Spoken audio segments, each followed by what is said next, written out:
Selamat berjumpa kembali dalam layanan audio Sahabat Seperjalanan. Hari ini adalah hari Jumat 28 November 2025.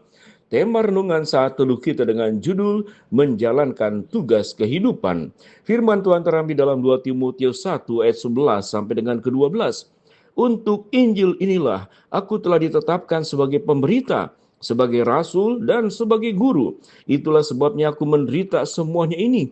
Tetapi aku tidak malu, karena aku tahu kepada siapa aku percaya, dan aku yakin bahwa dia berkuasa memelihara apa yang telah dipercayakannya kepadaku hingga pada hari Tuhan. Mari kita berdoa.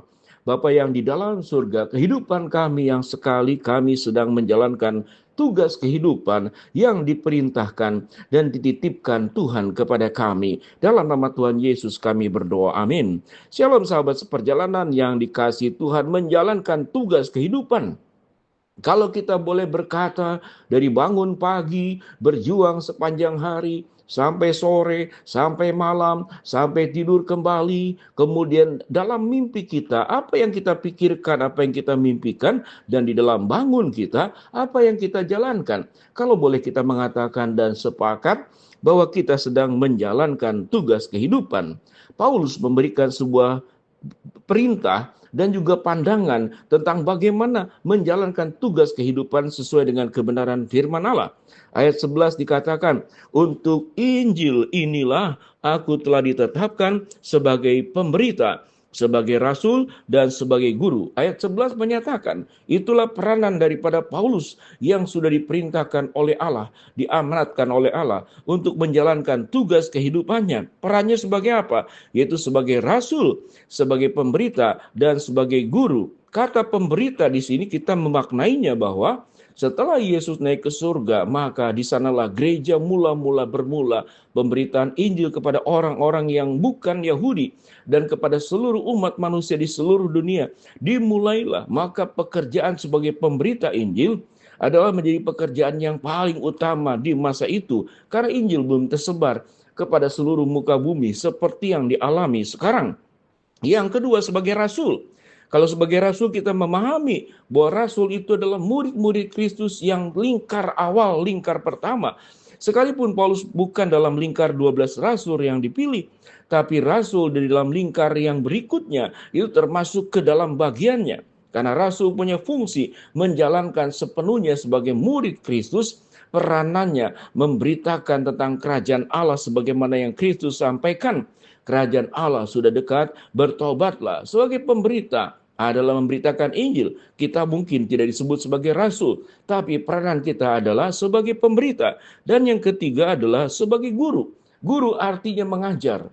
Ada fungsi guru yang kita pahami, yaitu mengajarkan materi apa yang disampaikan kebenarannya.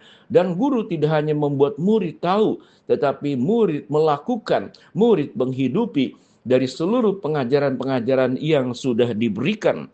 Ayat 12 dikatakan, itulah sebabnya aku menderita semuanya ini, tetapi aku tidak malu, karena aku tahu kepada siapa aku percaya, dan aku yakin bahwa dia berkuasa memelihara apa yang telah dipercayakannya kepadaku hingga pada hari Tuhan. Kita melihat pada ayat 12 berbicara tentang resiko dari sebuah panggilan pilihan yang kita sudah pilih. Kita tentu punya peranan masing-masing. Ada kita memang sebagai guru atau kita sebagai pemberita, hamba Tuhan, guru Injil, pendeta. Ada juga kita sebagai bukan rasul, tetapi pemahaman rasul yang ada pada saat sekarang adalah sebagai murid Kristus yang sangat dekat dengan Kristus. Maka pemahaman murid Kristus yang sangat dekat dengan Kristus itu melekat pada kita dan berlaku di setiap waktu. Di dalam ayat yang ke-12 dikatakan, setiap peranan itu ada resikonya. Dan Alkitab mengatakan menderita semuanya ini. Kita tahu dengan jelas perjalanan Paulus dipenuhi dengan penderitaan, penolakan, diserang oleh penyamun, karam kapal, puasa, bahkan berencana dibunuh beberapa kali. Kalau kita melihat seluruh aspek kehidupan Paulus, maka yang dipilihnya bukan berbicara tentang kelancaran, bukan berbicara tentang kesuksesan, bukan berbicara tentang pencapaian kedudukan, kehormatan, popularitas, tapi menjalankan tugas kehidupan dengan sebaik-baiknya. Pada posisi setiap kita masing-masing sahabat seperjalanan, kita punya tugas kehidupan. di dalam hubungan dengan keluarga kita sebagai istri, sebagai suami, sebagai ibu buat anak-anak, sebagai ayah buat anak-anak, sebagai nenek, sebagai kakek, sebagai mertua, di tengah-tengah peranan kemudian profesi kita masing-masing. Kita mungkin sebagai pedagang, kita mungkin sebagai notaris, jaksa, atau hakim, atau kita sebagai orang seniman, atau orang yang di bidang keilmuan, atau terjun di dalam dunia pendidikan. Peranan kita bisa berbeda-beda. Tugas kita, fungsi kita bisa berbeda-beda dalam peranan dan kemudian sebutan jabatan keahlian yang kita miliki.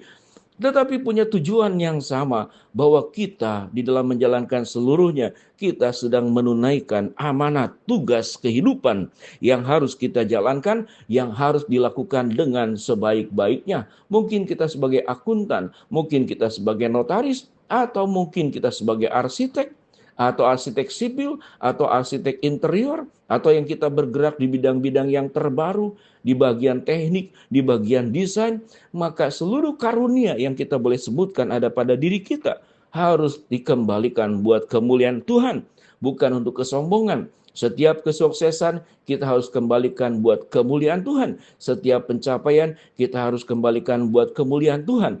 Tatkala kita menjalankan seluruh peran-peran itu, kita jangan lupa membawa Kristus dalam hidup kita. Karena seorang guru mengajar tidak hanya memahami firman, tapi menghidupi firman. Sehingga orang lain bisa melihat, sekalipun kita sebagai dokter, sebagai insinyur, ataupun peranan lain jabatan di dalam pekerjaan, maka mereka akan melihat Kristus yang terlihat dari hidup kita, Kristus yang terbaca dari hidup kita. Tentu tatkala mengikut Tuhan ada banyak penderitaan. Kita tidak boleh menyimpang, kita tidak boleh berbuat perkara kejahatan, berbohong, menipu, memfitnah, memutarbalikkan fakta. Seluruhnya itu adalah keberdosaan yang harus kita hindari. Menjadi orang yang hidup kudus benar, itu penuh dengan penderitaan. Karena orang-orang yang bersih biasanya tempatnya itu tidak banyak. Tatkala kemudian kita berada di tengah-tengah dunia yang bengkok dan sesat, penuh penipuan, penuh kebohongan, penuh manipulasi, dan penuh kepentingan pribadi. Itu menjadi sebuah penderitaan yang harus kita pikul sebagai murid yang memikul salib Kristus. Tugas kehidupan kita mungkin, peranan kita berbeda, tidak seperti Paulus dan Timotius. Tapi kita punya peranan di dunia saat sekarang, di dunia nyata, dengan membawa Injil Kristus yang di hidup kita, nyata, dan kalau ada kesempatan di waktu yang tepat, kita bisa menyampaikan Injil dalam bentuk perkataan, agar mereka bisa percaya kepada Kristus yang sudah datang, lahir, kemudian mati di kayu salib, bangkit, naik ke surga, datang kedua kali, dan akhir zaman akan menemui kita yang disebut kepadaku hingga pada hari Tuhan. Seluruh kepercayaan yang Tuhan berikan, biarlah kita jalankan dengan sebaik-baiknya. Dan sewaktu kita menjalankan, kita menghadapi tantangan, kita menghadapi kesulitan, kita menghadapi penderitaan, ada Allah yang akan memelihara dan memberikan kuasa kekuatan kepada setiap kita masing-masing. Sehingga sewaktu kita menjalankan tugas kehidupan, kita dengan kekuatan Tuhan bisa melakukannya dengan sebaik-baiknya, sehingga di hari Tuhan kita boleh mendapatkan kemuliaan yang Tuhan berikan, mahkota kehidupan yang Tuhan sediakan. Kita berdoa. Bapa dalam surga, terima kasih buat kebenaran firman Allah yang kami pelajari. Hamba-Mu berdoa buat sahabat seperjalanan yang sakit, Tuhan jamah sembuhkan, yang menghadapi masalah Tuhan bukakan jalan, yang sedang berdoa Tuhan kabulkan sesuai waktu dan rencana Tuhan yang terbaik. Di dalam nama Tuhan Yesus kami berdoa. Shalom, Tuhan memberkati.